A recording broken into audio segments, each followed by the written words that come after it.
Moi, ça fait à peu près une dizaine d'années que je travaille autour de la question de la gestion et du développement durable et de la responsabilité sociale. Et puis, cette pratique d'enseignant, cette pratique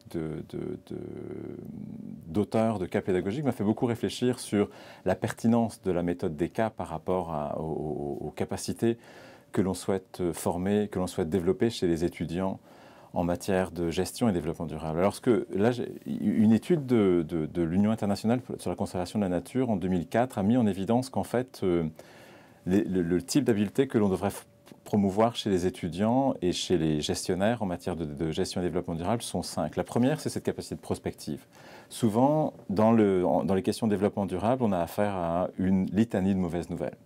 Changement climatique, perte de biodiversité, perte des capacités des écosystèmes, etc. Et donc la capacité de prospective, c'est tel que défini par l'UICN, c'est une sorte d'optimisme. C'est-à-dire aller au-delà si on essaie d'aller au-delà de ces mauvaises nouvelles quotidiennes, qu'est-ce qu'on pourrait faire pour améliorer les choses, pour résoudre certains de ces problèmes. La deuxième capacité qui est mise en avant par l'Union internationale sur la conservation de la nature, c'est la pensée systémique. Donc tous les problèmes, on le sait, sont interreliés. Les changements climatiques sont impactés par les entreprises et impactent les entreprises. Le gouvernement a son rôle à jouer. Le comportement de nos entreprises ici ont des impacts sur des écosystèmes ailleurs, sur des populations ailleurs aussi. Donc il est important de favoriser cette pensée systémique. La troisième pensée, c'est la pensée critique, la capacité critique, donc, qui consiste en fait qui est très liée à la pensée systémique, qui consiste à en fait faire de telle sorte que les participants puissent examiner leurs postulats de base, leur idéologie, les liens de causalité qu'ils effectuent entre différents phénomènes. Ensuite, la quatrième compétence, c'est la capacité d'inclusion et de participation. Et là, cette capacité d'inclusion et de participation, souvent ce qu'on sait en développement durable, les meilleures solutions proviennent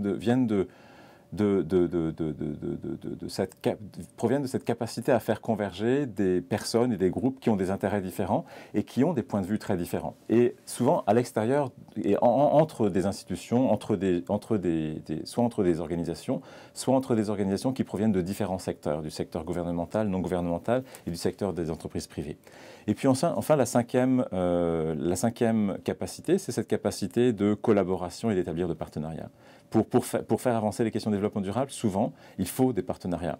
Alors, ce qu'on observe, c'est que par rapport à ces 5 compétences, dans nos écoles de gestion, en général, on incite davantage les étudiants à se former à des capacités de compétitivité, d'individualisme, de pensée très linéaire, de pensée, on forme les gens à travailler dans des contextes hiérarchiques, dans lesquels la participation, elle est très fragmentée, chacun a sa boîte, chacun a son espace.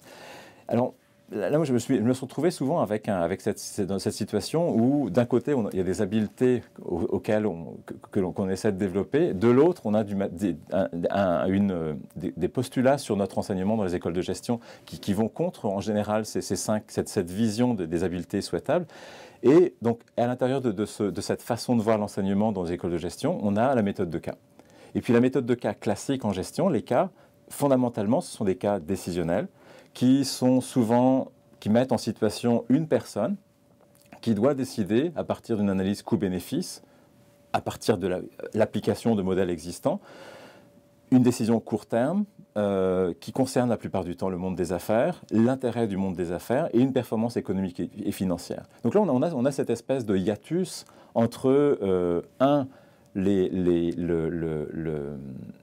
la conception générale de l'enseignement, et puis 2, une méthode des cas qui est une méthode des cas en quelque sorte qui favorise une dimension du développement durable, mais qui n'inclut certainement pas, par exemple, qui inclut de façon assez marginale, si on prend cette façon très classique de faire et d'enseigner les cas, la formation à la pensée critique, l'inclusion à la participation, la prise en compte d'une sorte de polyphonie de différentes voix à l'intérieur et à l'extérieur de l'organisation. Et donc là, ma question, et ça c'est une démarche en fait qui a émergé au fil du temps, au fur et à mesure de mon parcours en tant qu'écrivain et puis utilisateur des cas.